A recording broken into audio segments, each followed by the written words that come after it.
Welcome to PIPS on Location. I'm Inspector Frank Maule of the Wilmington Fire Department. On this show, we're going to be showing you our hazardous materials teams. These are the ladies and gentlemen of the fire department that respond on different type of chemical incidents. We're going to interview Captain Todd Reese of Engine 6 on the A platoon. He's one of the team leaders of the hazardous materials team. So why don't we walk over and talk to Captain Todd Reese at this time. Captain Reese, welcome to the show today. Thank you, Inspector. Thank you for being on the show. Could you tell the audience a little bit about what is the hazardous materials team and what do they do? Hazardous materials team is comprised of Engine 6 and Tower 2. All the members are trained to either the operations level or the hazardous materials technician level, and our job is to respond and mitigate hazardous material incidents within the city of Wilmington. Okay, so a hazardous materials incident could be anything from, say, somebody's propane tank leaking in their backyard to a barbecue grill, or say like a 6,000-gallon tanker up on 495 leaking some kind of nasty stuff. That is correct. Okay, now when you get there, is it kind of like when we're rushing into a burning building, do you do the same thing? Do you rush right into the scene and start doing your job, or how does that work? No, what we do is we first want to identify the material and set up what we call our zones, our hot, warm, and cold zones. The hot zone meaning the area where the material itself is, the warmer zone is a little further away, and the cold zone being a safe area.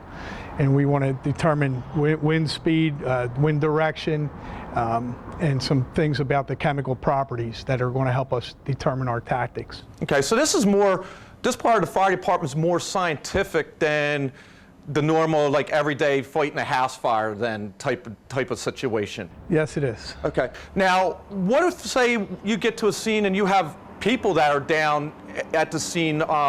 Do you attempt rescue right away? Is that one of the main things? Again, we would identify the material, and if we can make a viable rescue, we will make a rapid rescue using some rescue devices. Okay. Now, how much training do you folks do a year with the HAZMAT team? We do a yearly refresher. We do quarterly training in-house, and we also do quarterly training with Newcastle County Industrial Hazardous Materials Response Team. Oh, so then we have more people out in the county that are involved with this also then? Yes. Okay. Now, does the state of Delaware, do they respond in with us too? Do they have teams? Yes, DENREC. Okay, so also responds. Oh, so they would be assisting us also. This would be a multi-leveled response from several agencies. Okay, so like, just for instance, if we had like a rail car, you know, overturned with some kind of nasty material on board, could we be evacuating like miles of the city, possibly? Based on what is contained in the car, we have evacuation distances that we would utilize, and we would conduct that accordingly. Okay, so then basically the whole city of Wilmington, all the emergency management people, the fire, police, EMS, everybody would be involved with that type of situation, correct? Yes. Okay, well, I understand we have some tools over here that we use when we have a hazmat run. Why don't we go over here and take a look at them? Sure. Now, Captain, could you explain to the audience some of the tools that we have here that we use when we go out on a hazardous materials incident? Certainly. First thing we have are reference materials that help us reference and identify the chemical. We try to use 3 different types, and we would follow the most stringent, that was the most safest guidebook, and we would start our actions based on that guidebook. Okay, so if you pull up the placards and things that may be on a tank or on top of a trailer, they would tell you what to look for in that guidebook? Yes, they would tell you how to start migrating the incident or taking care of the incident? Yes, they would lead us down the path to follow to mitigate the incident and hopefully contain it to its location, and so it doesn't expand. Okay. Now, what kind of meters do we have here today, Captain? We have 2. We have the Draeger CMS meter, which is designed, we have identified 4 chemicals that we feel are our primary targets. Carbon monoxide, ammonia, and chlorine, and of course natural gas. This meter here, we would put tubes in based on a specific known chemical. So say chlorine, we would put the chlorine tube in, and then this would measure specifically the chlorine. Okay. So we Okay. know how much is venting off of the piece of equipment Correct. that's leaking. Correct. Okay. And over here we have a gamma meter for radiation. Okay, Oh. we have medical facilities. We're in the 10-mile zone for Salem nuclear plant. So if we suspect there may be medical waste or some type of radiation incident, we would use the gamma ray. Now let me ask you something. Could this be used with something like, say, if the police department suspect, like we have a car up on 95 that has like a dirty bomb in there, they use those type of instances now. Could we be called to come up there to see if there was something inside that vehicle? Yes, we could. Okay. All right.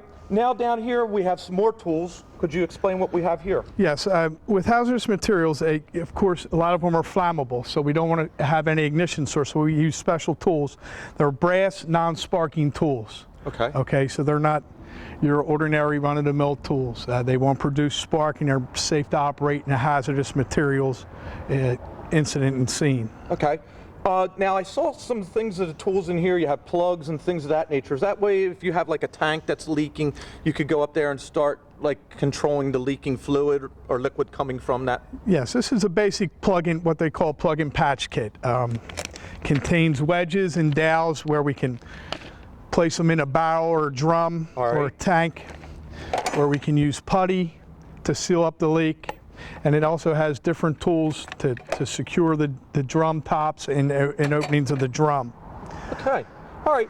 Well, I'll tell you what, why don't we go ahead now and take a look at some of the suits that we wear when we go in to do a hazardous materials incident. Okay, Cap, could you explain to the audience what these suits are we have here laying on the ground? Yes, these are our two highest level protection suits that we carry. A level A, which is fully encapsulated, and a level B suit. We also use a level C, which may be a Tyvek type suit or a splash protection suit, as well as our normal turnout gear, depending on the material involved. Okay, so your level A suit here, that would be your highest protection. So that would be something that would be really nasty that you have to go into and investigate. Yes, it would be. Okay, and then your level B would be just a lower type where you would have your Yes. air pack on, correct? Yeah, we'd have the air pack on, but it would not be encapsulated inside the suit. It would be on the outside. Okay. Now, could you explain to the audience, we have a stretcher back here. Could you explain what this stretcher is for? This is what we call a SCED device. This is what we would use to make a quick rescue and remove somebody from a hazardous materials incident if they were in a hot zone. We would get them out to the warm zone, get them deconned, and get them medical treatment at an appropriate facility. Okay. So decon means you would get them rinsed off or whatever the chemical was on before Yes. you took them off to the hospital? Yes, yes. Okay. Could you attach like a rope to this device and yank them, you know, put two firefighters and get a patient on there and then yank them out? Yes, we could. Okay. All right. Well, thanks, Captain, for being on the show today. Appreciate it. Showed a lot My of knowledge. pleasure, Frank. Thank you.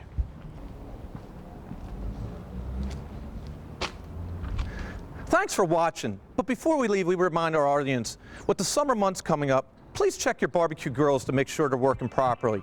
We'll see you next time on PIPS on Location.